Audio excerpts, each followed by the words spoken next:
վերջում ասացիք, որ պարլամենտին հարից չի այդ լեքսիկոնը։ Ես արդեն իմ գնահատականները հնչեցրել եմ, ավելացնելու ոչինչ չունեմ։ Տիկին Հովհաննիսյան վերանշանակման հարցն է շարունակում հատուակարգային ձեր քննարկում է Կտեսնեք։ Այսօր հայտարարեք, որ ձեզ եղել է առաջարկ։ Ասում եմ, որ եղել է առաջարկ, նշանակումը կլինի թե ոչ, կտեսնենք։ Դուք ընդունել եք առաջարկը։ Պատասխանեցի արդեն։ Տիկին Հովհաննիսյան, կարող եք հստակ ասել առանթեր մարմիններ քանիսն են մնալու եւ նաեւ կոմիտեներ գործակալությունները փոփոխվելու են թե ոչ, կարող է Այս պահին կառավարությունում քննարկումների, այս պահին կառավարությունում քննարկումներ են ընթանում ձեր բարձրացրած հարցի կապակցությամբ, մասնավորապես ես գիտեմ, որ հարցը հատկապես արդիական է նաեւ հարց ու պատասխանի շրջանակներում, այս մտքերի փոխանակության շրջանակներում Խախշինի հետ կապված քաղաքաշինության նախարարության, ես չեմ ուզում հստակ հիմա բանաձևումներ հնչեցնել, որովհետեւ կառավարությունում քննարկումներ են շարունակվում եւ ես կարծում եմ ճիշտ չէ հիմա վերջնական հստակ բանաձևում ասել է այն ուրեմն փաստի հաշվառմամբ, որ դեռևս չկա վերջնական որոշում, ինչ կարգավիճակով կլինեն։ Փաստը մի բան է, ինչպես արդեն հայտարարեցի, քաղաքաշինության նախարարությունը վերացվում է, ինչպիսի գործառույթներ կգնան այլ նախարարությունների կազմ կամ ինչպիսի գործառույթներ են, որոնք կոմիտեների կամ այլ գործակալություններ, ինչպես դուք ասացիք, կողմից կիրականացվեն, քիչ ավելի հնարավոր է փոփոխություն ջրպետկոմը գնա մեկ ուրիշ նախարարության կազմ։ Ամեն ինչ հնարավոր է։ Տիկին Հովհաննիսյան վարչապետը կառավարության նիստում հայտարարեց, որ վերացնեն պրիմիտիվ գողությունը նախարարները։ Դուք որպես արտադրության նախարար տեղյակ եղել եք ինչի մասին է խոսում վարչապետը։ Ես կոռեկտներ չեմ համարում մեկնաբանել վարչապետի հայտարարությունը քաղաքական հանձնաժողովի առաջինը նախ եւ առաջ հանցագործության մասին բարձրաձայնումը, եթե դուք իրավաբան եք կամ իրավաբանների հետ նվազագույնը շփվել եք, ապա պիտի իմանաք, որ դա այդպես չի լինում։ Ես կարող եմ ասել ինչի մասին էր խոսքը գնում։ Խոսքը վերաբերում էր նրան, որ եղել է համակարգ կամ գործում էր համակարգ, որը հնարավորություն էր ընձեռում այդ ավիատոմսերը ավելի բարձր գնով վաճառել։ Եվ այն համակարգը, որի մասին խոսեց վարչապետը, որը պետք է փոփոխության ենթարկվի, դա խոսում հենց այն նրա մասին էր խոսում, որ հնարավորություն կընձեռվի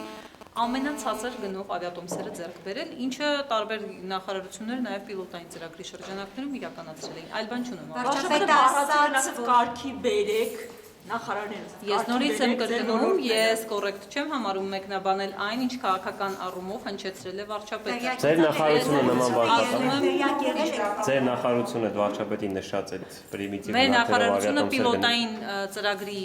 մեջ է եղել եւ մեր նախարարությունը վաղուց արդեն իրականացնում է հենց այն քաղաքականությունը, որի մասին խոսվեց, մասնավորապես դուք էլ որպես լրատվամիջոցներ երկար ժամանակ հնարավորություն ունեցել եք տեսնելու, որ արդարադատության նախարարությունում գնվում են ամենաէժան տոմսերը եւ նախարարը ինքը, նախարարի համար նույնպես երբևէ բիզնես կլասի տոմս կամ բարձր արժեքով տոմս ձեռք չի բերվել։ Նախարար կոռուպցիայի դեմ պայքարի ռազմավարությունը հնարավոր է փոխվի կամ տրամաբանություն նոր վարչապետ եւ նոր կառավարության դեպքում։ Այս պահի դրությամբ կարծում եմ նմանատիպ քննարկումներ չեն եղել, բայց կոռուպցիայի դեմ պայքարի ուրեմն խորհրդի հանձնարարականների շրջանակում ես ուզում եմ հնչեցնել կրկին, արդյոք օգտագործելով նաև ձեզ հետ խոսելով, որ կան մի քանի առաջարկություններ, իդեպ ուզում եմ ձեր ուշադրությունը հրավիրեմ, որ արտահերթի օրակարգում է գտնվում հակակոռուպցիոն փաթեթի կարևորագույն օրինագծերից մեկը, խոսքը վերաբերում է եկամուտների հայտարարագրման վարչականացմանը եւ քրեականացմանը, մասնավորապես ոչ թե հայտարարագրման ինքնին, այլ կեղծ հայտարարագրեր ներկայացնելու, հայտարարագրերը չներկայացնելու, ոչ ժամանակին ներկայացնելու, թերի տվյալներ ներկայացնելու, անզգուշությամբ սխալ տվյալներ ներկայացնելու եւ այլնի համար։ Սա կարևորագույն քայլ է, որը կատարվում է, ուզում եմ հիշեցնել, որ հասարակության ներկայացուցիչներն էին այս մասին բարձրաձայնում բազմաթիվ անգամներ, որ պետք է հատկապես քրեականան։ Սկզբնական փուլում միայն վարչականներ բերվել, հիմա նաեւ քրեական։ Կներեք վարչապետի հետ քննարկում եղել է կոռուպցիայի դեմ պայքարի մեթոդների մասով, նոր խորհրդի կազմի մասով։ Ամբողջական քննարկում բնականաբար դեռևս չի եղել,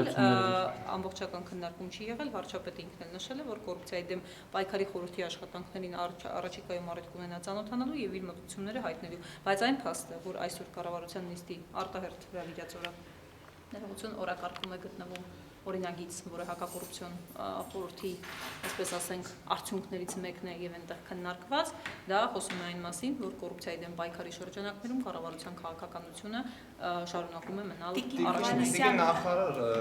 Էդվարդ Շարմազանովն առաջարկեց հայրենարդարացություն բառն ավելացնել Թուրքի նախարարության մեջ։ Եղել է օրինակ առաջարկ դադարեցնել կոռուպցիան այտենց նախարարություն, օրինակ դադարեցնել, արտագաղթը կասեցնել, նման առաջարկներ ստացել։ Ներողություն եմ խնդրում, հարցը լավ չի հասկացա։ Իսկ այդ Արտագաղթի կանխման նախարարություն օրինակ որոշվի Ավելացնեց ստեղծվել։ Սփյուռքին մի անուն եւս, այլ նախարարությունները։ Ձեր կողմից է որպես առաջարկ կընկալեմ քննարկման առարկագծում։ Տիկին Հովհաննիսյան, Դուք արդյոք տեսնում եք հանցագործել նոր կառավարությունը։ Ես մեկ անգամ ասել եմ։ Ոչ թե որ առաջարկ եղել է թե ոչ, այլ դուք կարող եք, այսինքն վարչապետը միշտ նշում է, որ Հարգելի, սիրելի լրագրողներ ջան, մի անգամ 1 տարի առաջ էլ դուք այդ հարցը ինձ հնչեցրեցիք։ Ես պատասխանեցի նույնը, հիմա էլ եմ պատասխանում նույնը։ Ես չի, որ ինձ պիտի տեսնեմ նախարարի պաշտոնում։ Եվ հիշեցնեմ սահմանադրությունը։ Վարչապետի առաջարկությամբ հանրապետության նախագահն է նշանակում նախարարին։ Իսկ ձեզ համար միջնորդել են, որ դուք շարունակեք մնալ։ Ես ասեկոսններ, տարատեսակ ենթադրություններ, մեկնաբանություններ եւ նմանատիպ այլ բնույթի երևույթներ չեմ մեկնաբանում։ Նույն սկզբունքով միգուցե ղեկավար կներես թույլ կտա մի հարց ուղղակի։ Նույն Ձեր 10 սկզբունքով րոպեն է սպառվում, ուզում եմ հիշեցնել։ Նույն սկզբունքով դες կարող է առաջարկեն որևէ այլ պաշտոն, օրինակ չգիտեմ, նախարարի օգնականի պաշտոն, չգիտեմ, այլ պաշտոն, ավելի ցածր պաշտոններ, որոնք դուք չեք կարող կամ Պարոն վարորդի Մակարյան, պաշտոն։ դուք ներկայացնում եք Դուք կհամաձայնեք։ Դուք ներկայացնում եք ապագային միտված առաջարկություն, որը ես ավելորդ եմ համարում իսկ Ձեր մեկնաբանել։ ցանկությունը Ժամանակը ցույց կտա, ինչպիսի առաջարկ կլինի, որին կհամաձայնվեմ, որին չեմ համաձայնվի։ Մի այսպեսի հարց, որպես կանոն կառավարության ներկրում փոփոխություններ իրականացնելու կարծես թե հիմնական գործիքներից մեկն է իշխանությունը թմկահարում է որպես նոր կադրերին, երիտասարդ կադրերին, կիրթ կադրերին, ոչ մականունավորներին կառավարություն բերելու հանգամանքը։ Դուք եթե չեմ սխալվում, ավելի քան 1 տարի է, արդեն արտադրության նախարարն եք ու հենց ձեր նախարար լինելու ժամանակ բարձրաձայնվեց օրինակ դատապարտյալների հիվանդանոցում խայտառակ վիճակի մասին, որպես արտադրության նախարար, երիտասարդ կիրթ նախարար, դուք ինչու չեք այցելում քրեակատարողական հիմնարկները։ Դուք տեղյակ եք, որ ես բացի նորակառույց արմավիրից։ Լավ, ես ուզում եմ դուք ներկայացնեք։ Ես նորից եմ ուզում ասել։ Եվ որքանով է ձեր ուշադրության կենտրոնում հայտնվել հենց այդ ԿՊՑ-ի Շնորհակալություն, ես ուրախ եմ։ Հասկացա, պետք չի մինչև վերջ հարցնել, որ դա ես հասկանամ։ Ուրեմն նախ եւ առաջ, ես բազմաթիվ անգամներ ուզում եմ ձեր ուշադրությունը էլի հրավիրել։ Հնարավորություն ունեցել եմ ասելու, որ քրեակատարողական հիմնարկները մեզ մոտ լավագույն վիճակում չէ, որ գտնվում են, եւ ես որպես արդարադատության նախարար եմ խոսում, թեև ուզում եմ ասել, որ մենք ունենք քրեակատարողական հիմնարկներ, որոնք դեռևս նախորդ դարի ուրեմն կառուցվածքներ են կամ շինություններ են։ Ժամանակի ընթացքում պետությունը դուք կարող եք տեսնել բյուջետային հատկացումների միջոցով նույնիսկ, թե ինչքան գումարներ է ծախսել քրեակատարողական հիմնարկների վերանորոգման վրա։ Համարում եմ ես արդյունավետ ծրագիր ոչ, կամ ոչ այնքան, կամ ոչ միայն, որովհետև